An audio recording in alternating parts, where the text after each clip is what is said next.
That's the last thing they heard. Whoops. Yeah. I brought my book in.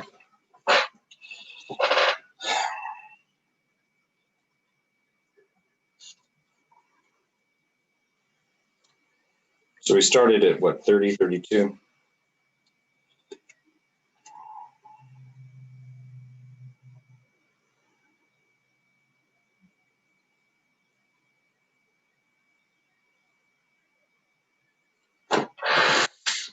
So they're all going to have to log back in. Well, I'm not kidding you, but that's okay, because I can. Well, you don't have to. I don't have to, can't I?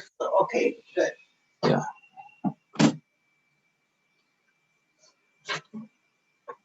Peggy, Sharon. Hello, sorry, I kicked you all off. Yeah, I'm back. I pushed the wrong button. Yeah. I realized too late. Could you hear me shout, "Oh no," right as I think I missed that part. Okay. Well, I might have heard it. It was right. Yeah. Yeah, exactly. So, okay, sorry about that there. Okay, Leslie's back. That's good. We just now need It just Sharon. takes time to go find the link again. Yeah. I have to go back in the email and. Well, it's also on the front page of the church website. If you just type St. Matthew Spokane, and then it's that right there on the first page that'll pop up, so you don't have to look for anything.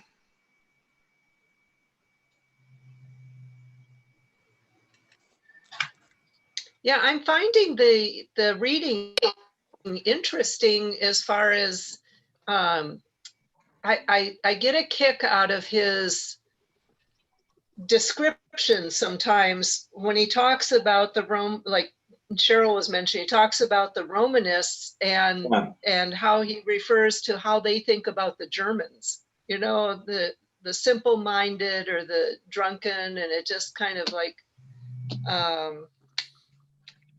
all the little ditties. What was the one that I wrote down from this week? When they were talking about the prohibition of the benefices that are seized by Rome. And then he says, it's as though a thief were to put a man under the ban because he would not let him steal. I'm like, all his descriptions just make me kind of chuckle. Yeah, and that's one thing he's very good at. I'm just sending a note here to Sharon. I kicked you out. You'll have to log back in. Yes, I did. Yeah. Oh no, to Sharon Medell. Yeah. Oh, well, I was kicked out. We all were. Yes, yeah. Sorry about that. I was logging out on my phone, and instead of clicking leave meeting, I clicked end meeting for all. So that's okay. Now we'll just record from this section. So, okay, maybe we can kind of walk through it. So you mentioned that first section, which is the benefices. And I had a note that this is probably the hardest section to understand from about pages 30 to 50, because he's getting into this system that is totally foreign to us. And on the one hand, I see the thinking of, man, what's the purpose of reading it? But on the other hand, if you can figure out what's going on, it's really fascinating to see how the system was structured, and you can really get a better understanding of why the people were so ticked off. And it even kind of reminds me of the American Revolution, where they're so concerned about no taxation without representation. So could you figure out what's going on with these benefices here, these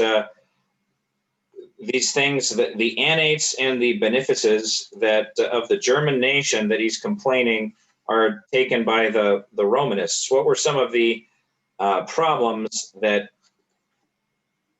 he points out at this time with that system? Well, it all ended up back in Rome. It all ended up with the Pope. And how? Why did all the money end up in Rome? Well, all the things that they did eventually were for some of the time it was for a good reason, or they said it was for a good reason.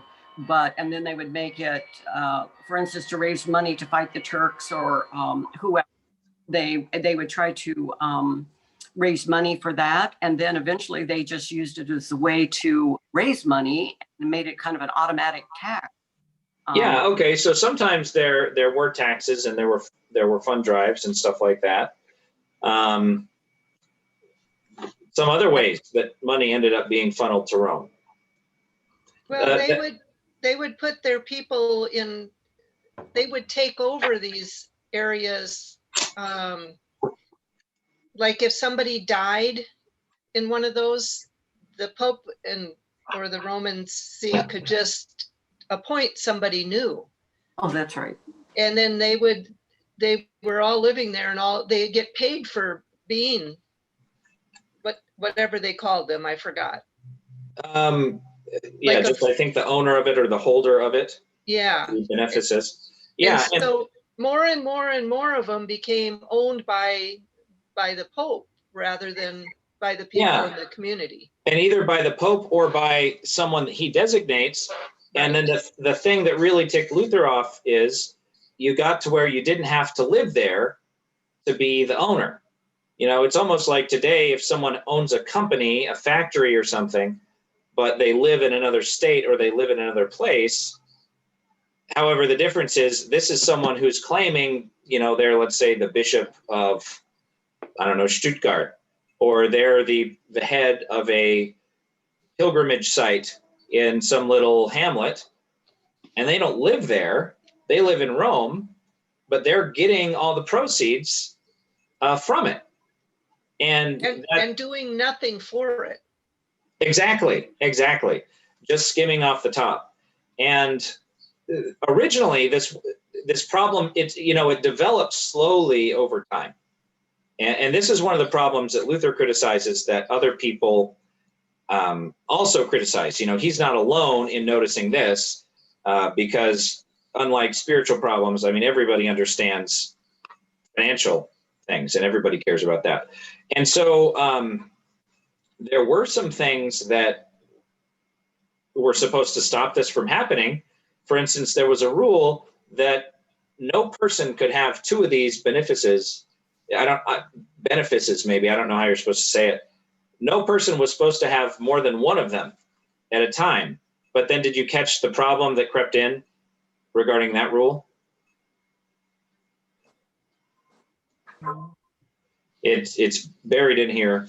But basically, you could go to Rome and you could pay to have a dispensation from that rule so that you're now allowed to have two. And so you see how corrupt that is. You pay for the opportunity to break the rule, and then now you get twice as much income, and you could continue paying to where you own more and more and more of these.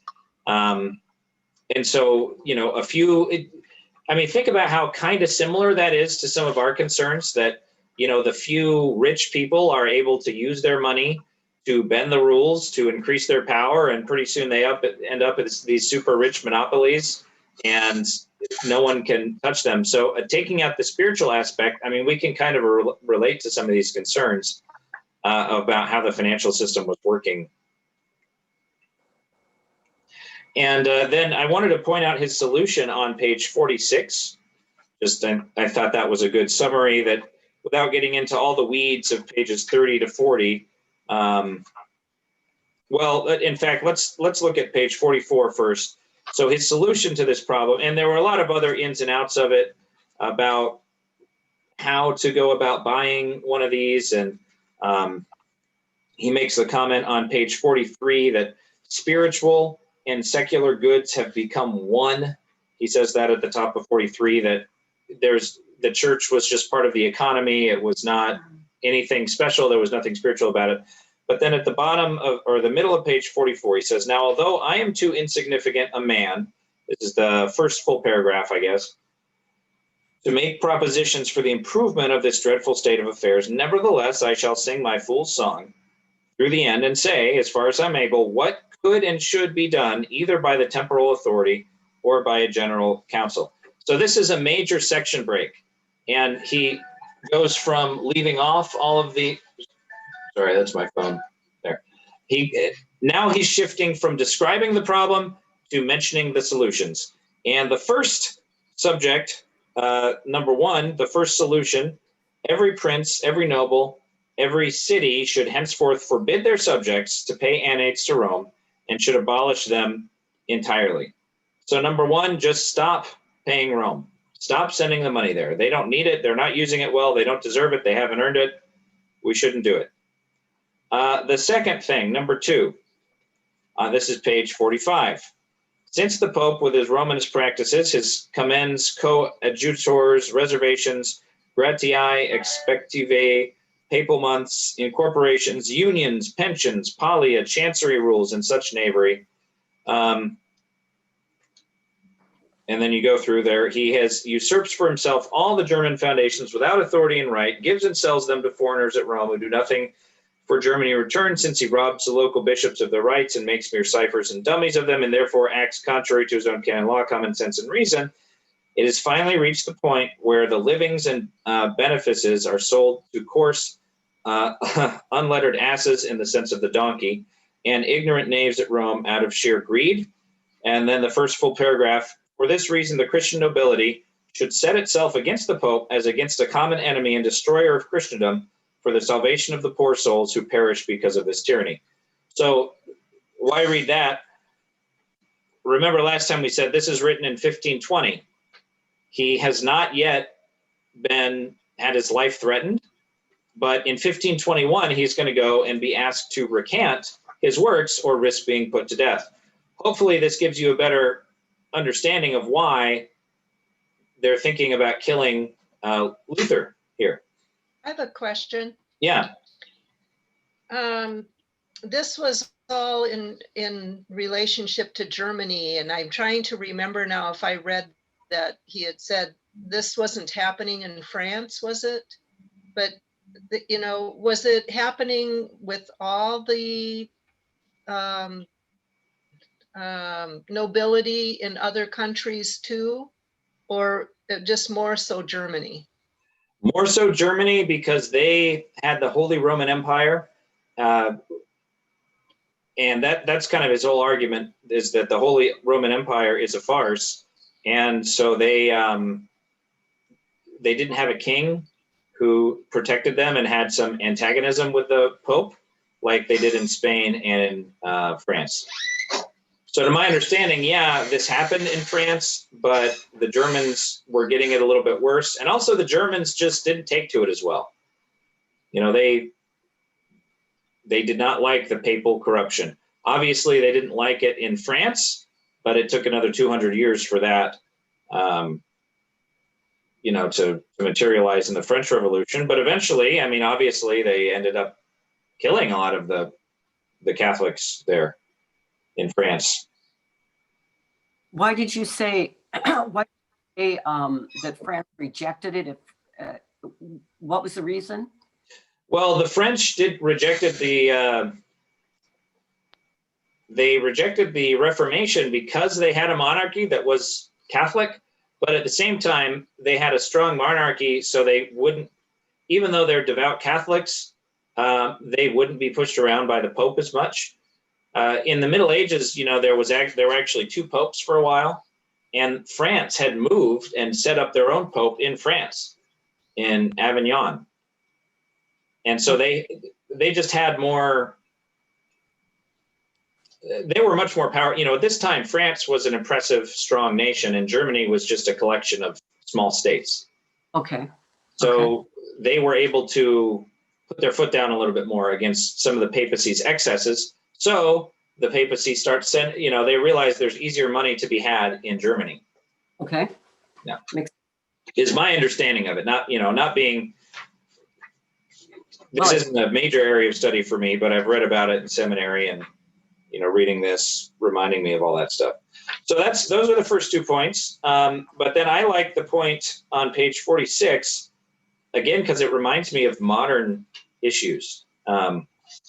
If you look at page 46, 1, 2, 3, 4, about 6 or 7 lines down, the sentence begins, The nobility should restore to the local bishops their right and responsibility to administer the benefices in the German nation to the best of their ability. There we go. I bet that's Sharon. Yep. And when a lackey comes along from Rome, he should be given a strict order to keep out and jump into the Rhine or the nearest river. And we'll stop there. So, but he's advocating local control. You know, somebody far away really shouldn't have. Why are we leaving it up to some people over in Rome when we can do it ourselves? So I kind of like that. We don't think of that as a Reformation thing. We think of it as an American thing. And yet here Luther is advocating for local control. Any thoughts on that one? Go Luther. Yeah, I mean, I like it. I think he's right. But it also shows us, you know, why in Germany, Luther is a national figure. He's not primarily seen as a religious figure. That's interesting. How did you talked about him earlier about being famous. Was it because of his writings and his point of view that he became so famous? Yeah. And of course, what he was doing was so bold. Yep. In fact, there's a good book that I wouldn't recommend we read another Luther book for a long time, but eventually, if you wanted to or wanted to read on your own, it's called Brand Luther. And it's talking about how Luther really perfected the art of branding and was like a modern newspaper publisher in a certain sense, that he was just so good at writing not only books, but also pamphlets and tracts and, you know, short things, long things for all different audiences. And he really built up his brand and people came to really enjoy him. I think he's almost kind of like a talk show host of our day, where he's reaching the average person. He's writing in the vernacular language. He's criticizing. He's, you know, constantly saying this should improve, that should improve. And he kind of served that role.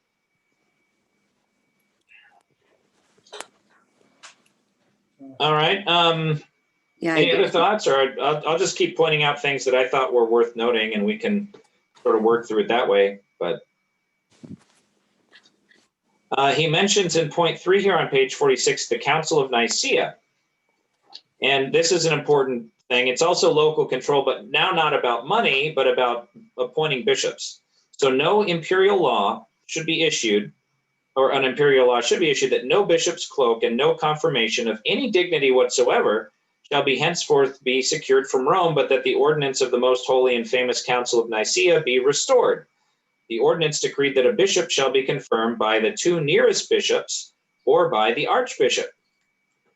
So now, do you understand what is a bishop? Mike, can you come here? Oh, Sharon, we can see and hear you. Hello. I finally got here. Okay, yeah, sorry about that. I kicked you off. I'm a bad planner and poor execution, but we're here now. Okay. So first of all, everybody, because I don't know, do you understand what a bishop is? We don't have them in our church, but a lot of churches do. The ELCA even still has bishops. Well, aren't they just like kind of like a priest? They are a priest, but they're not. It's not just an equivalent for a priest. Is it like the hierarchy? They're higher up. Yeah, and specifically, every city will have a bishop, at least in the original view. So in the early church and in the Catholic Church, they're broken up into dioceses, which are basically just their divisions. I mean, like a county or something at the political level. And every division will have its own head, which will be a bishop. And then just like we have counties and then we have states, you put a bunch of dioceses together and then you get the archbishop, which is the head.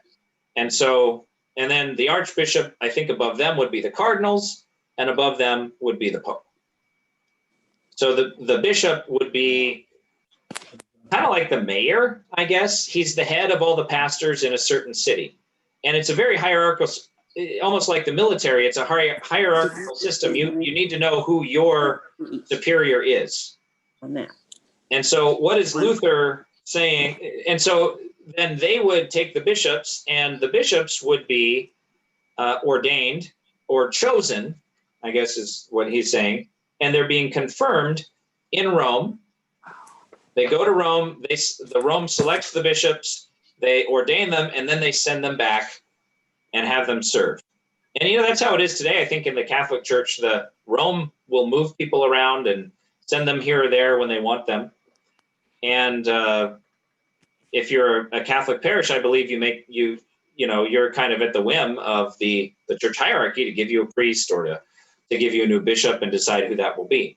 So then what is Luther's recommendation to that system? How instead should they choose the bishop of a territory?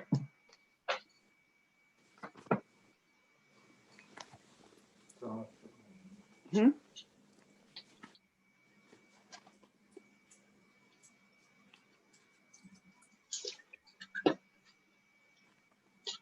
He suggests that they do as the apostles did, I think, or something.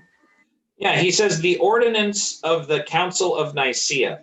So, we say the Nicene Creed, and they had this big council at Nicaea, but they didn't only come up with the creed. They also said they came up with a standard procedure for ordaining bishops. And the way that they said the ordinance they decreed was that a bishop shall be confirmed by the 2 nearest bishops or by the archbishop.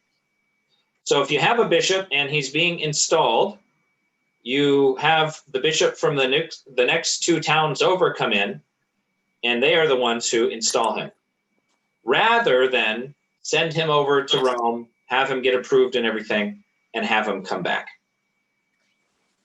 Well, they would be giving up control by doing that, though. They would not have in place who they want. So that could be a problem for Rome. Well, exactly. Yeah, because all of a sudden the local people are deciding who their pastors should be, and they're not looking to Rome for authority. They're just looking towards the nearest other bishops. Now, I think it's helpful for us to realize the Pope, his official title is only the Bishop of Rome. That is his official title. They call him the Pop. The Pope comes from Papa. In Latin, it's Papa, and it's Father, or often he's called the Holy Father. But actually, all he is the Bishop of Rome. And the argument is that the Bishop of Rome was designed to be the most powerful, most authoritative bishop. But Luther's saying, hey, why do you go to the bishop way over there in Italy just because they have the biggest city? You can go to the bishop right next door. That would be like for when I'm installed. Think of when I was ordained, or I wasn't ordained here, but I was made pastor here in Spokane. And what did we have? We had the past. We're doing exactly what Luther says. We're doing exactly what the Council of Nicaea says. We have the pastors from the nearest churches come in, and he says, or maybe the archbishop, which would be like the district president, kind of for us. They come in, they lay hands on, they certify that I'm a suitable candidate, and they set me into office. Rather than, let's say, somebody from New York or somebody from Seattle needing to fly in the best equivalent for us would be, rather than having me go to Milwaukee and get ordained there and get appointed, and then I just fly in with my letters and I say, here I am, I've got authority, accept me, you have no choice. So maybe that helps you see the difference.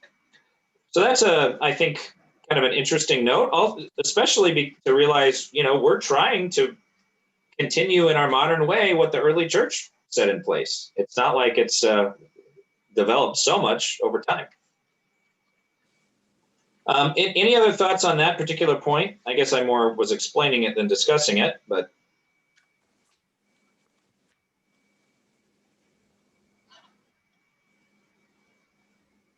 The next one is maybe easier to discuss. Point 4 on page 48.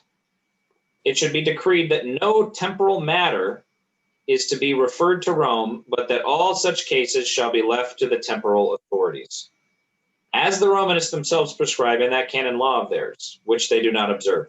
So everybody understand what is meant by a temporal matter? Not spiritual. Yeah, not spiritual. So basically any legal matter, what we would call any legal matter, from fraud to murder to adultery to bribing to land use, anything like that should be referred to not Rome, but to the temporal authority. So who would be the temporal authority?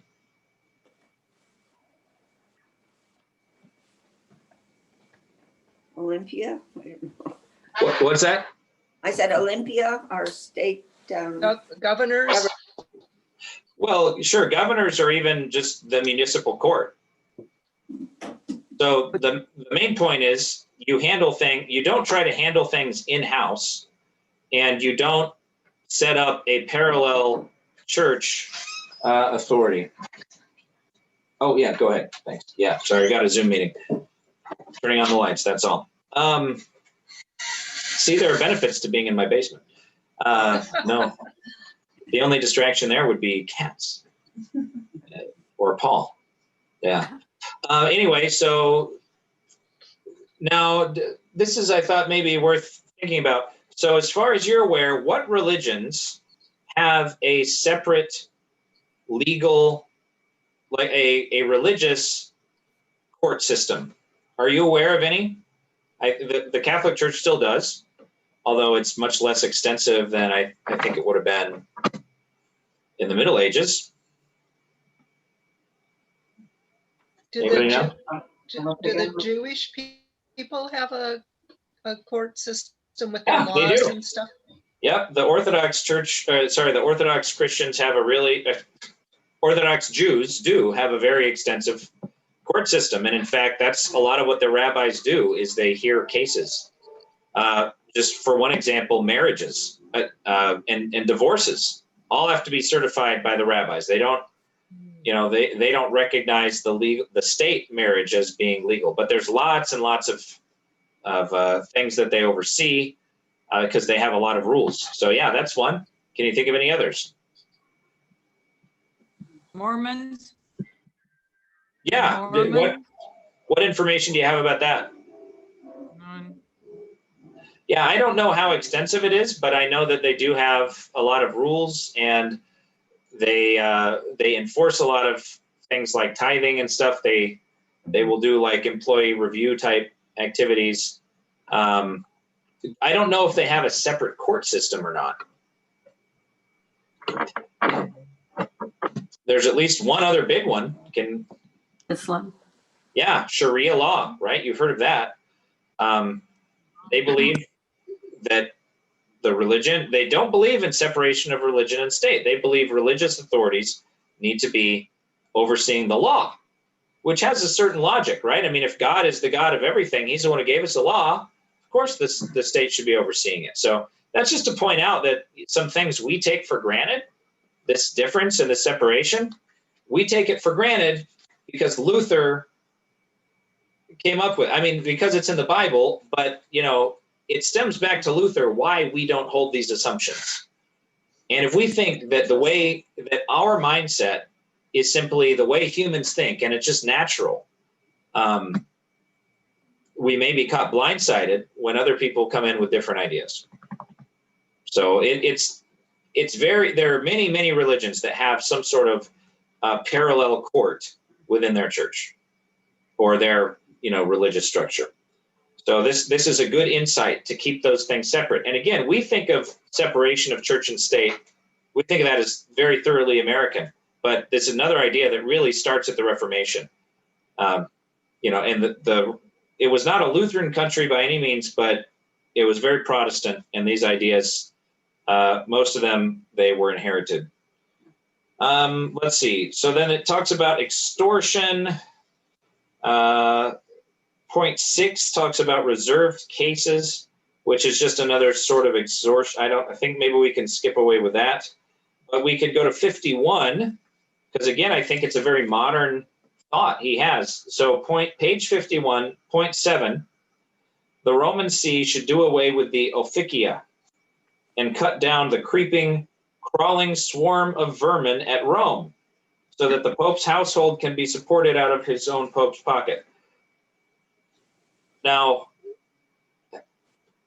how similar is that to this phrase we hear now today, drain the swamp? Cut down on the bureaucracy. You know, it's the same kind of idea. These swarming, crawling vermin in the capital city that are nothing but leeches living off of this huge income that they have from all their, so it's kind of a similar concept, although applied to the Catholic Church, not the federal government. I don't know, any thoughts on that one? I just thought I'd point it out. We got 20 minutes, so I'll go a little quicker here. Point 8 on page 52, they were required to swear oaths. The bishops were compelled to swear oaths to the Pope. And he's saying that's not right because you shouldn't be beholden to any man. Basically, you're beholden to Christ and the church. But I don't think we need to discuss it. Number 9, perhaps, though, the Pope should have, that's page 53. The Pope should have no authority over the emperor except the right to anoint and crown him at the altar just as a bishop crowns a king. We should never again yield to that devilish pride which requires the emperor to kiss the Pope's feet or sit at his feet, or, as they say, hold his stirrup for the bridle of his mule when he mounts to go riding. So I think that is pretty telling that of the aspirations to have power over the secular authority by making the emperor kiss your feet. He sets himself up higher than even Christ. He sets himself. Exactly. Now a question is today, is the Pope better now? Do emperors kiss the Pope's feet? I think Pardon? they kiss his ring. I don't know if they kiss. Yeah, so that's the level of reform. They've gone from kissing his toes to kissing his fingers. Yeah. So, the symbolism is still there. The concept is still there. It's been a little sanitized for modern times, but this claim to be kind of, think about it, does he kiss the president's ring? No, they kiss his ring. I mean, why? This is a symbolic gesture. So it's still there. It's muted. They play it down in America because they know we're a Protestant country, but it's still there. Can I back up here a minute? Sure. I had a question on page 52. Yeah. Where they bring up the thing about the soul being immortal. I did not understand that because I figure our spiritual self, our soul, is, I'll say, eternal. I think of it as being immortal. Our soul either goes to heaven or to hell, but it's eternal. So is it not immortal? It isn't. Is it this phrase? Is it not enough that they burden us in body, soul, and property? I'm having trouble finding it. Yeah, about halfway down that first section. How can the affairs of Christendom and matters of faith be settled by men who are hardened and blinded by gross avarice, wealth, and worldly splendor, and who now for the first time decree that the soul is immortal? Yes. And then he brought it up again later somewhere, and I thought, it sounds like he's saying that's wrong, that the soul is not immortal. No, he's not saying it's wrong. He's pointing out how silly they are, how useless they are. Because apparently, let's see, is there a note here? Yeah. Page 110. I think we need to get a better footnote and background for this, but as I understand the words on the page, he's not saying that that's wrong, but he's saying this is what they're good for. They recently made a decree explaining that the soul is immortal, as though we needed them to do that. Oh. So he's saying that's about what good they are, you know. Oh, so they're saying that for the first time, even though it was understood that it was immortal. Right, yeah. But now they're saying it for the first time. Yeah, and so as though they somehow think now, because they've said it, that makes it so. I mean, it would be like if our church, we had a big meeting and a discussion, and we determined to resolve that the soul is in fact immortal, and we published that, or, you know, it would just seem over the top. And so the end of that paragraph, I thought, you know, this is good for us today, maybe more so for seminaries and people training ministers, but also for congregations supporting a pastor. The last 4 lines: if they had less wealth and pomp, they could pray and study more diligently and be worthy and diligent in dealing with matters of faith, as was the case in ancient times when bishops did not presume to be the King of Kings. So what a pastor and a bishop should be is a person who's devoted to prayer and the study of Scripture. And they had become these basically secular authorities, administrators of the church, in dealing with all these financial things. Now, it would take hundreds of years for us to develop to the point where they were. However, there is a movement in modern Christianity, and it's affecting Lutheran churches too, that they want a CEO for a pastor. You know, they want a pastor who is really good at administrating and, you know, running programs and stuff. And that's good. I mean, you want to have that, but also, you know, you should have, that's not really the main job of a pastor. And you have some pastors who are gifted with that kind of stuff. You have others who aren't. And so you can be wise about that. But the main thing is you want your pastor's primary duty to be the Word of God and prayer. That's what it should be. That's what it's always been. And you can hire a staff minister. You can hire church staff. You can have specialized pastors. There's a lot of different ways to have programs and to and, you know, our church is maybe not the best example. In fact, our church really is not. I don't think we have that problem. But, you know, you do see some mega churches and stuff where really their senior staff, their senior pastor is like a CEO, and he may not even preach very much. And he just sees himself as a director of ministry. And the problem is usually in that case, the goal is growth and not necessarily faithfulness to the Word of God. So I don't know. I'm not saying that's really a huge issue for us, but I know it does exist in the American church. Any thoughts on that? Well, I think I've heard that in the Baptist church. I know it seems like, well, actually, I attended a Baptist church for a while here, and the pastor they had did consider himself more of an administrator, and I'm sure he was a man of God, no doubt about it, and he delivered a good message, but he did not. Well, I shouldn't say he did not, but he said visiting the sick and wasn't high on his list of priorities or things like that. So I don't know, I might be reading into that, but it seemed to me that he did not really shepherd his flock, even though he delivered a wonderful sermon, and he was a administrator, and his focus was on the growth of the church, because he did say that. So I think that much on more than we know. And there's another church, a Baptist church, that a friend of mine, and I used to be a Baptist, so I understand this a little bit, but she said their pastors are just too busy to do that, so they have to send out other people to do that. And that just, for some reason, doesn't seem right to me. Yeah, you know, I think it's good when it's not only the pastor who does those kind of visits, but that's not because the pastor shouldn't be doing it. It's because there's a lot of other people with those gifts. And, you know, honestly, for some of our shut-ins, I think probably when some of you go visit them, it's a way better, it's probably much more uplifting, and you're able to connect with them in better ways than I do, but I still should be doing it, you know.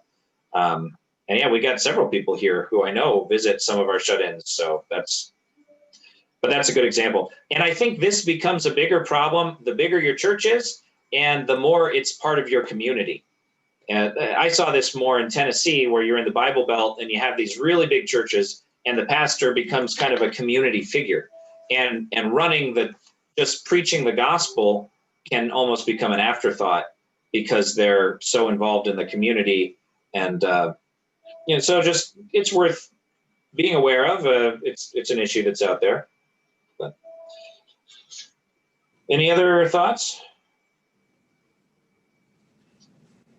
I did have one on the next page, just because this is good theologically. The first, on page 54, the first full paragraph, this is a very direct challenge. So the Pope is not a vicar of Christ in heaven, but only of Christ as he walked on earth. Now that's interesting.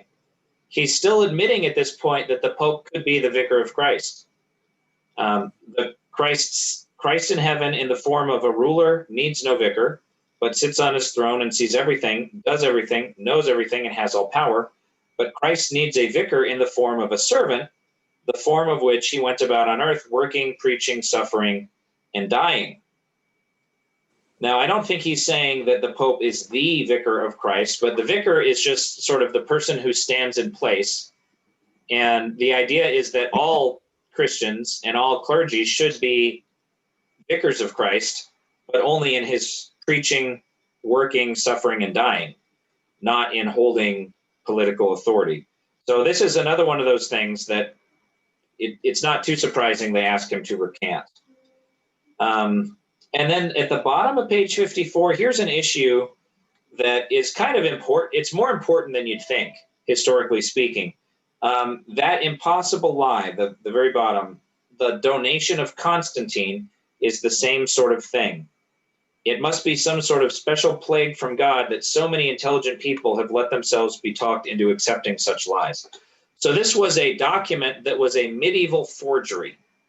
It was never a real document, and it came up maybe about the year 1000, I don't know when. But it claimed that Emperor Constantine gave a large section of Italy to the Pope to be their physical property. In fact, no such document ever existed. But in the Middle Ages, it became very well known, and pretty much everybody believed that this was a real document. And then with the rise of humanist scholarship and classical scholarship, people started thinking critically again, where they really hadn't for several hundred years. They were too busy dying of the Black Death and things. And they were able to do historical research and discover this document was a total fraud. And this was a major, to us, we think, okay, well, they found that out. This was a major blow for a lot of people who were trying to support the papacy. And for people like Luther to realize, we've built all these beliefs on total lies, things that were just made up and fabricated. So it's an interesting historical note there.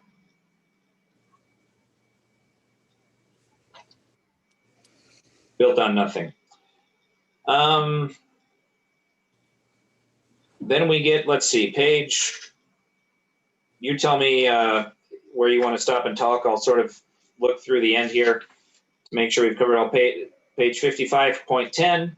The Pope should restrain himself, take his fingers out of the pie, and claim no title to the kingdom of Naples and Sicily.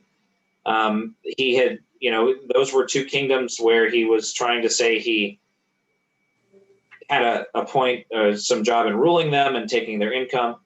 11 on page 56.11, kissing the Pope's feet should cease. It's an unchristian and indeed anti-Christian thing. That's one thing that has ceased. Now it's kissing the ring.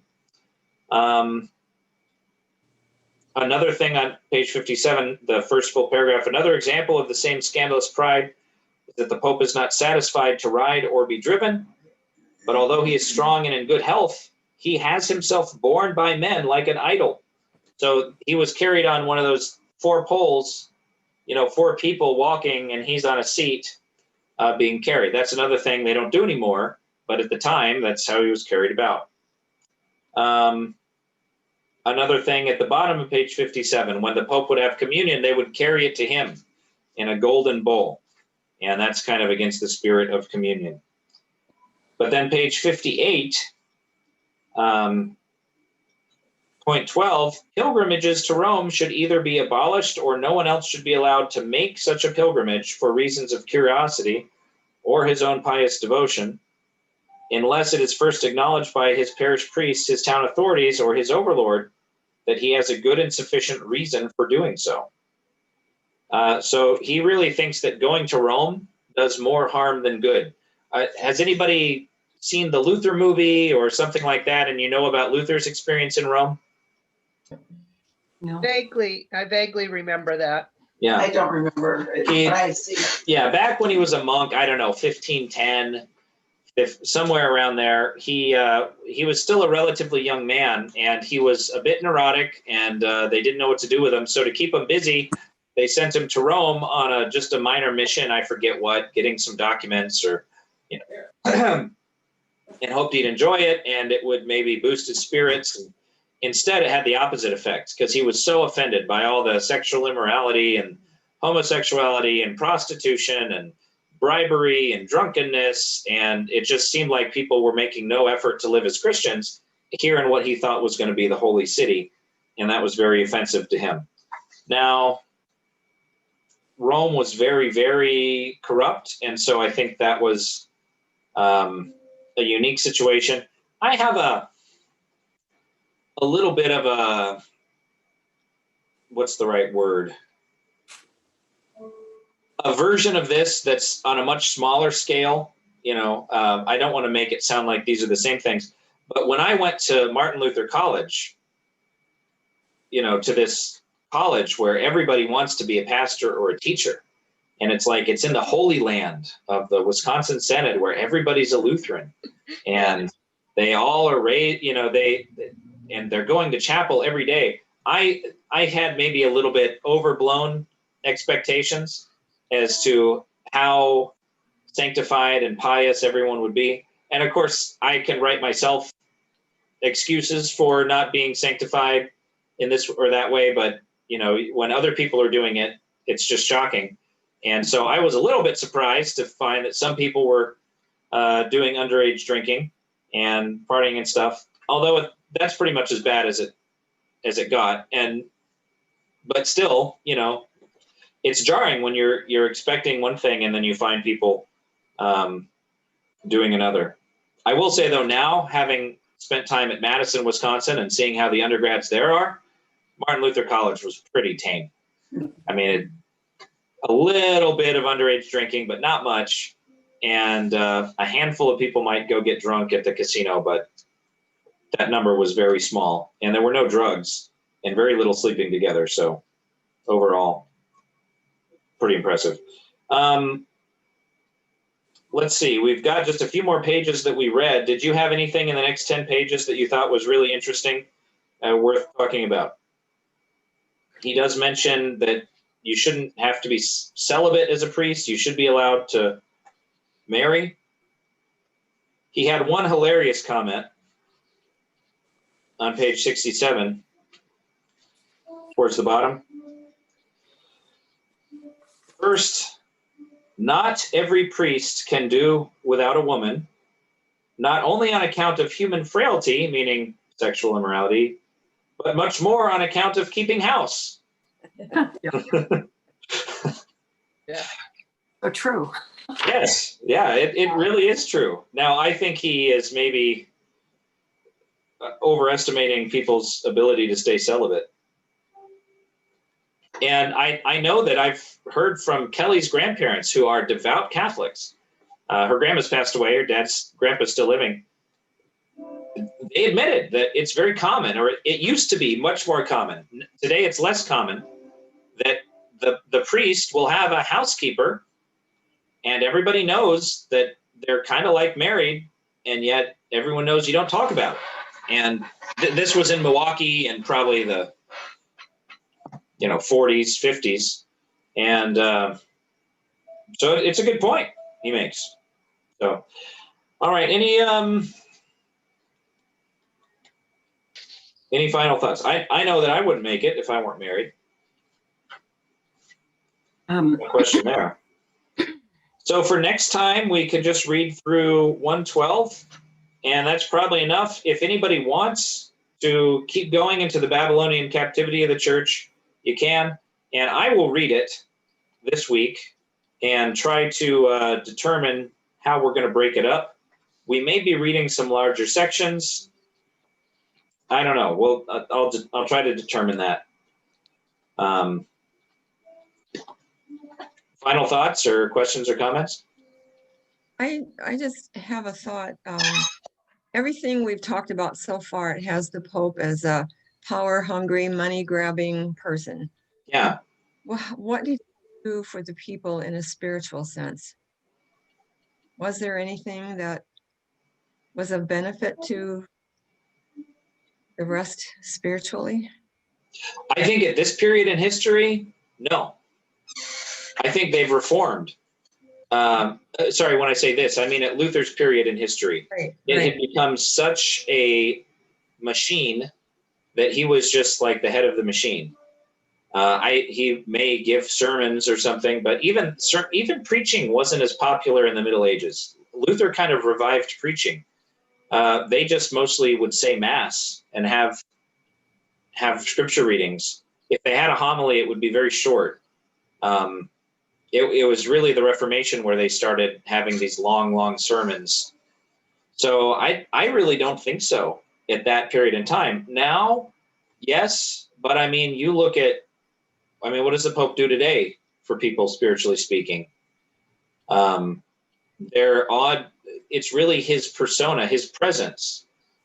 And then he tries to give, some wisdom like to world leaders and to sort of be an above the fray kind of guy but I don't know. I'm never particularly edified by what he says. I usually find it's kind of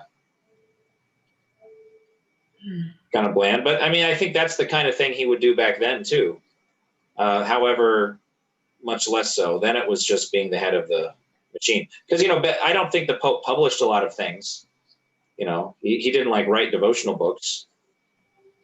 So then if you think about it, it's an amazing thing that Christianity survived that period. I think so, yeah. Who knows what it would have turned into without Luther and other men who rebelled. Yeah, I agree.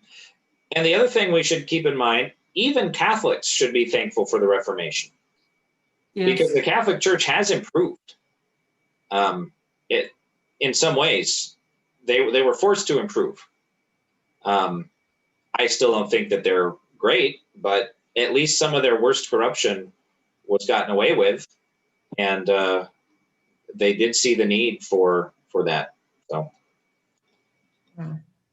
the one point I really like being talked about is the fact that Christ was so different from what the Pope is, because he washed other people's feet. The Pope is just the absolute opposite, how Christ lived and as a servant versus how the Pope is.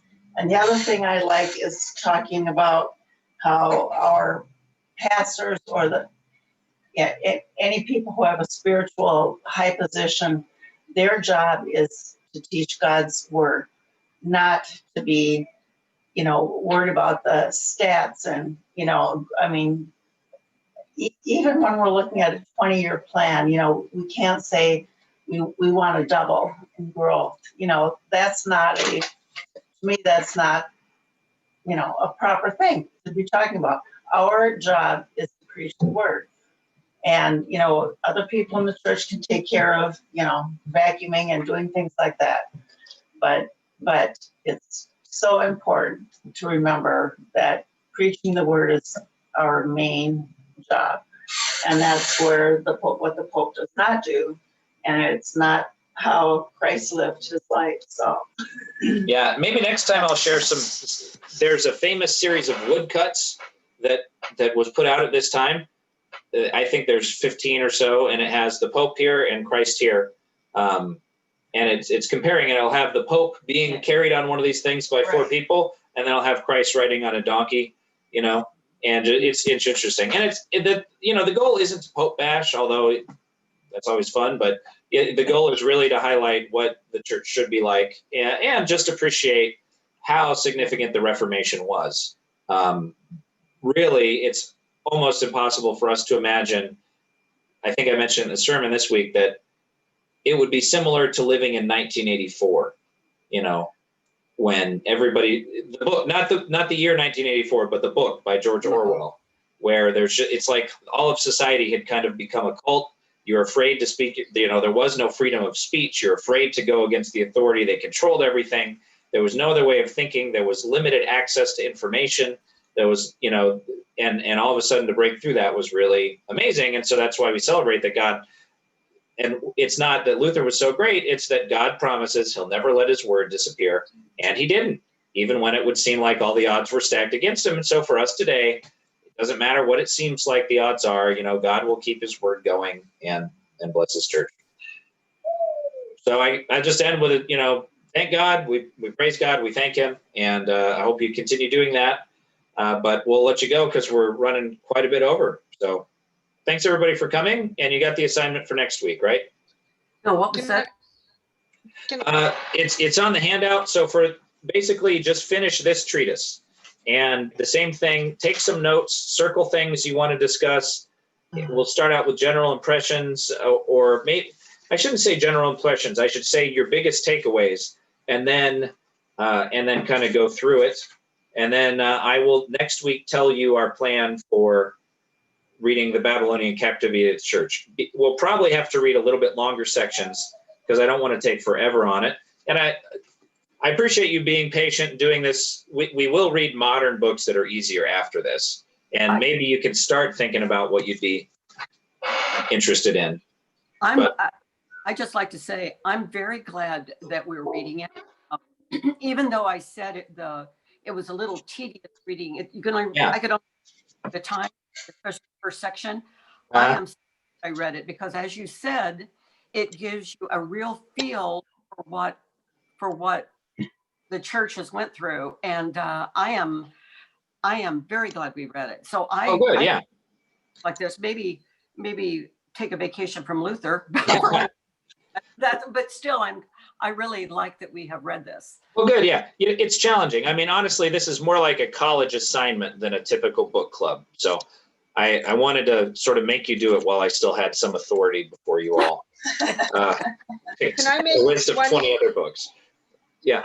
One quick thing to think about is I would like to see if we could get Dixon's on. Is there another, if it's okay with the rest of us? Oh, that's is there a good point. Yeah. Time that works for the Dixons and we can switch? I can ask. Yeah. Let me ask everybody here now. Would any other morning work? I mean, can I just pick whatever day is good with them, or does somebody have a day where this time would not work for you? Well, it seemed like a lot of people had PT appointments, so I was wondering Wednesday morning if that works for people. Any day. I would make any day work. Yeah, any day works for me too. Okay. I'll have to see. I could do Wednesdays, but it would have to be more like 9:45 because I have catechism class in the morning until 9:45. However, after that, I'm good on Wednesday. Yeah, 10 o'clock on Wednesdays sound good to me. Yeah, okay. So let me ask the Dixons. And how does everybody feel about doing a book of the Bible? Oh, a Bible study? Yeah. Yeah. I'm good with that too. Yeah. Yep. So I really miss that. Oh, okay. So sure. Yeah. So we could do that. We could do a Bible study, then read a regular, maybe like a modern Christian book that, has a lot of Bible verses in it and stuff. That would be fine. Okay. Well, we can discuss that later. Yeah. Because we've got a couple more weeks with this. All right. Well, I'll ask the Dixons, but if any of you regularly talk to the Dixons, you feel free to talk to them too. I'm sure they'd appreciate hearing that we're thinking about them and care about them and stuff. Actually, I'm going to be there Sunday, though. I'm going to go baptize one of their either granddaughters or great-grandson, I think. probably great. Yeah, great-grandson. So I'll see Who had them. a baby? Yeah. Donisha. Oh, Donisha. Donisha. Yeah. She had a baby. Zayden. Little boy. I think Zayden is his name. Yeah. And actually, I told her I'd call her at 10:30, so I should get going so I can call her. Oh, yeah. okay, bye-bye. Yeah. Thank you. Thank you for all Bye, those everybody. comments. See everybody. Thanks. Thank Bye. you.